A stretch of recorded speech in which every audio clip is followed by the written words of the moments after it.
nuclear waste, the worst type of garbage for raccoons to get into. Now, it's a substance that we all know is dangerous, thanks to movies like this. They tormented him until he had a horrifying accident and fell into a vat of nuclear waste. Melvin became the Toxic Avenger, the first superhero born out of nuclear waste. His face is so terrifying. We can't show it to you now. You'll have to see the movie for yourself. Honestly, you really don't need to see the movie, because his face really isn't that terrifying. This is it. I mean, it's bad, but it's so ugly, it's almost cute again. It's like someone melted a candle shaped like a pug. But the point here is, nuclear waste, the radioactive and toxic byproducts from making nuclear energy and weapons, is a serious health hazard, and America has a lot of it. There are more than 71,000 tons of nuclear waste stranded at the nation's 104 reactors.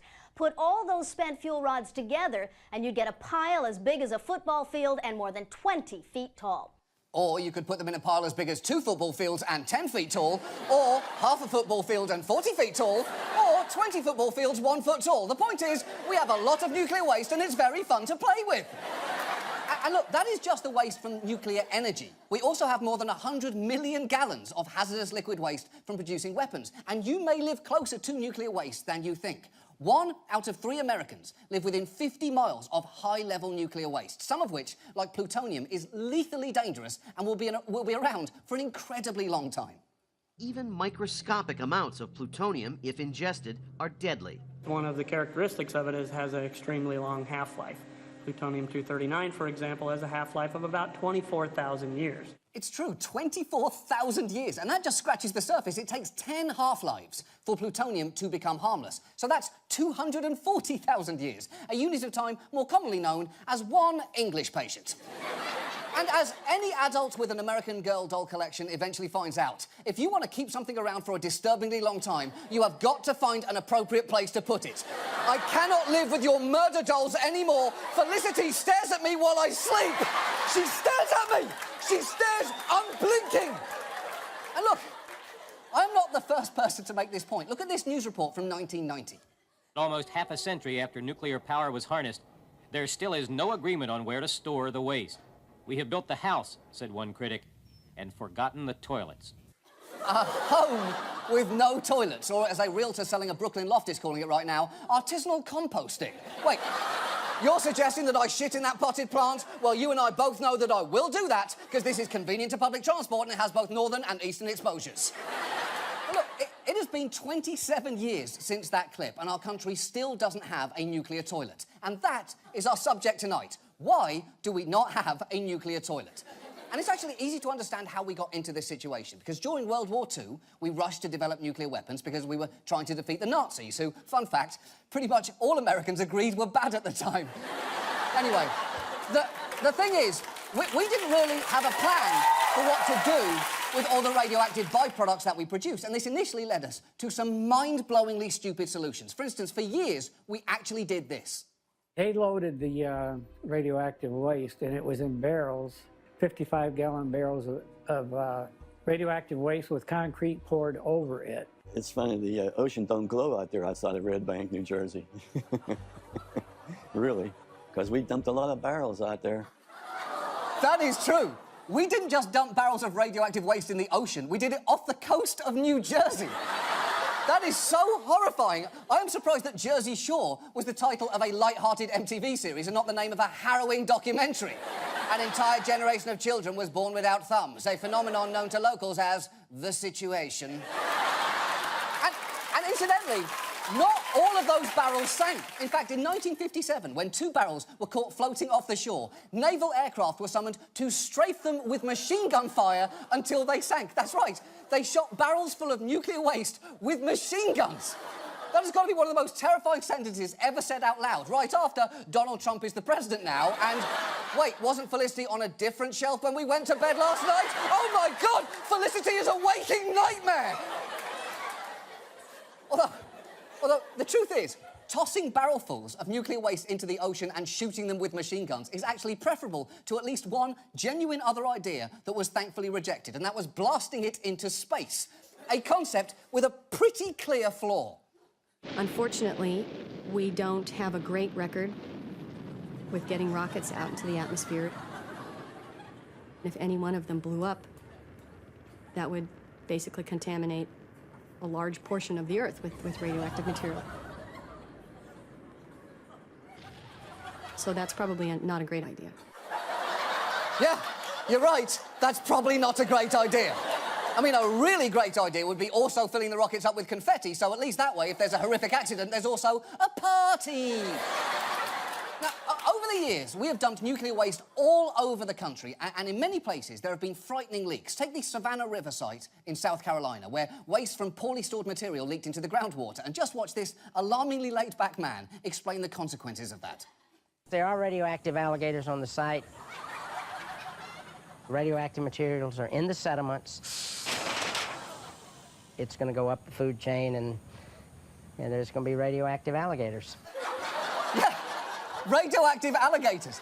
They even have names, Tritigator and Dioxinator, after two of the wastes that poisoned them. And that's actually very clever, because if I had to give them names, I don't know, I'd probably have gone with something like, oh, holy shit, a fucking radioactive alligator!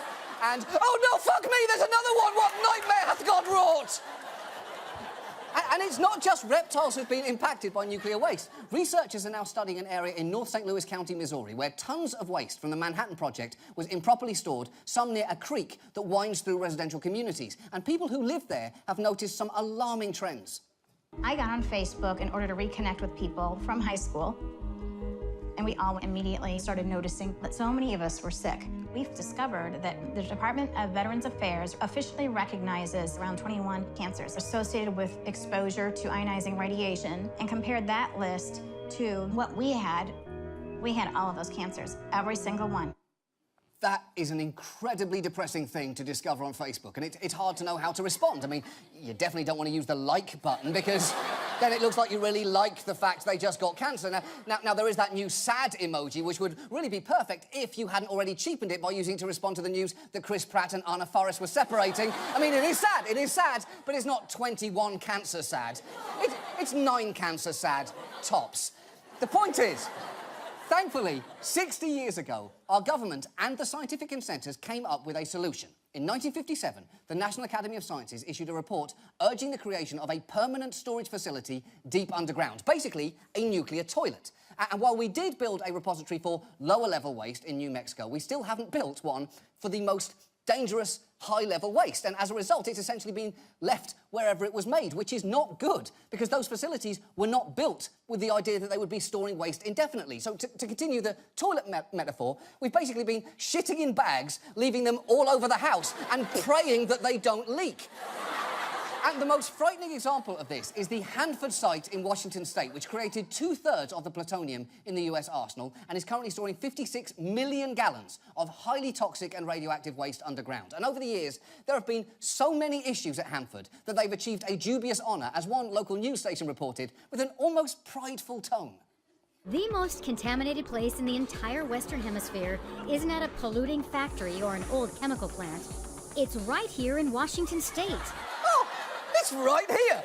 We did it, guys. Washington State, home to the most contaminated place in the Western Hemisphere, thousands of acres of apple orchards, and several of Ted Bundy's grisliest murders. We did it right here.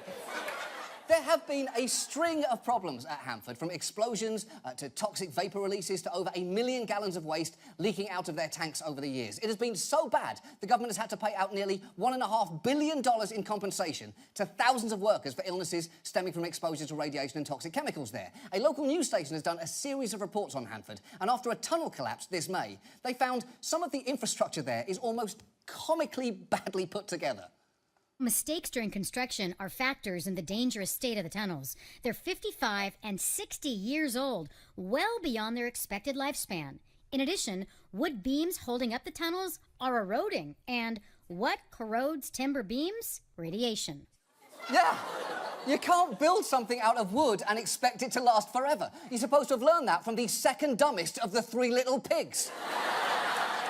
Hanford is a gigantic problem. And even though it hasn't produced anything for 30 years, the Department of Energy still spends nearly $2.5 billion a year on cleaning it up, which is close to 10% of its annual budget. And it is pretty weird to find out that a place you just heard about is getting that much of the DOE's money. It's like finding out that half the Department of Agriculture budget goes to this moose named Gordon.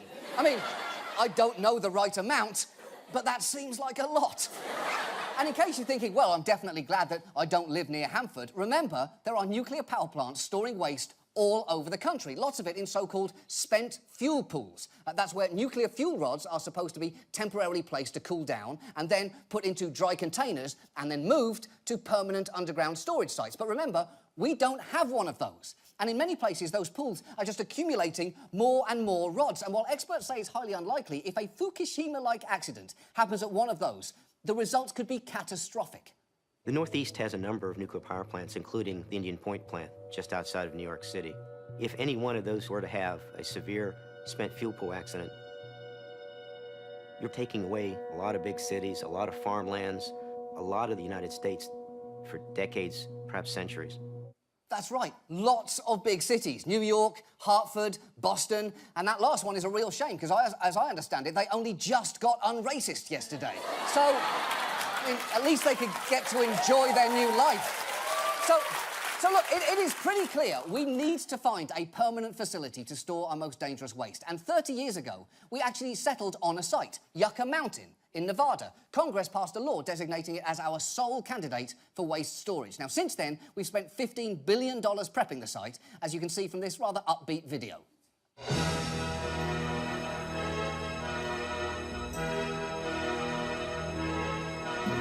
Located about 100 miles northwest of Las Vegas, Yucca Mountain is the most thoroughly researched site of its kind in the world. Experts throughout the world agree that the most feasible and safe method for disposing of highly radioactive materials is to store them deep underground.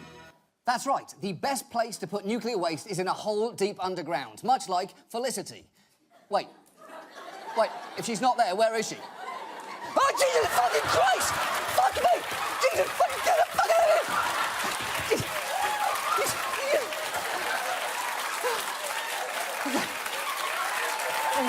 It's all right, it's okay.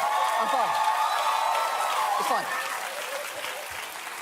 The point is, so Yucca Mountain is our permanent storage site. So the problem is solved, right? Well, no. Because while the site has been deemed safe and the people in the immediate area, Nye County, actually support the project, many Nevadans elsewhere in the state really don't want it. And their former Senator, Harry Reid, lobbied hard, eventually managing to get Yucca shut down. Now, to be fair, he did have an alternative plan for all the states sitting on their nuclear waste, but to put it mildly, it was not exactly scientifically sound. Leave it on site where it is. Leave it where it is. In dry cast storage containers. If you were smart, what you would do is leave it where it is. If you're smart, what you would do is leave the thing where it is terrible advice for dealing with nuclear waste, although it is, coincidentally, the title of Britain's best-selling book on parenting. But here is the truth. The scientific consensus for decades has been that leaving it where it is a really bad idea. The shuttered power plant at San Onofre in California is storing nuclear waste, and it's on a fault line right next to the ocean. And that sounds like something you learn in the first scene of a movie starring The Rock that you watch on a plane. And look, maybe Yucca is the best place to store our growing supply of radioactive garbage. Maybe it's not. I am not a nuclear scientist. I just have the face of one.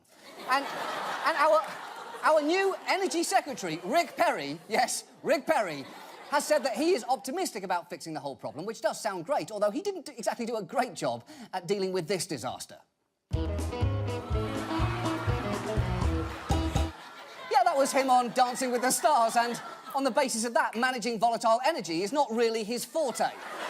But here's the thing, we've been saying that we are going to fix this for decades now, and we seem to be no closer to a solution. And let me show you something that really drove that fact home to us, because we've been researching this story for a couple of weeks now, and just yesterday afternoon, we stumbled on a TV special from 1977, the year that I was born.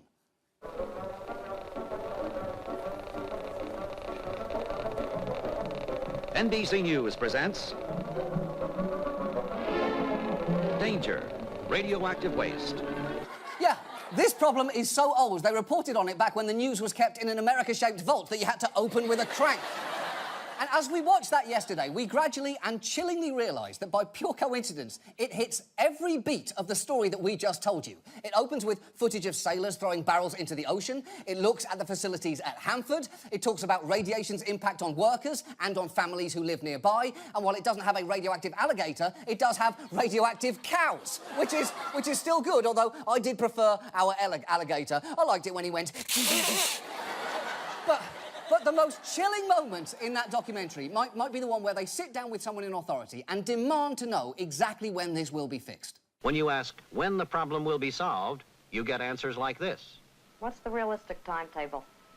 Realistic timetable is scheduled to have a repository in operation by 1985, with the selection of the sites by the end of 1978 for detailed work. Exactly. Nuclear waste is a problem we were supposed to have dealt with in the 1980s and still cannot solve, much like this Rubik's Cube that I always carry with me. You are my Jean Valjean cube, and one day I shall defeat you. And at the end of that special, remember, 40 years ago, the correspondent delivers this special message. The waste increases every minute. The solution of where to put it is years away, and none of the previous solutions has worked. We are accustomed in this country to act only in times of crisis.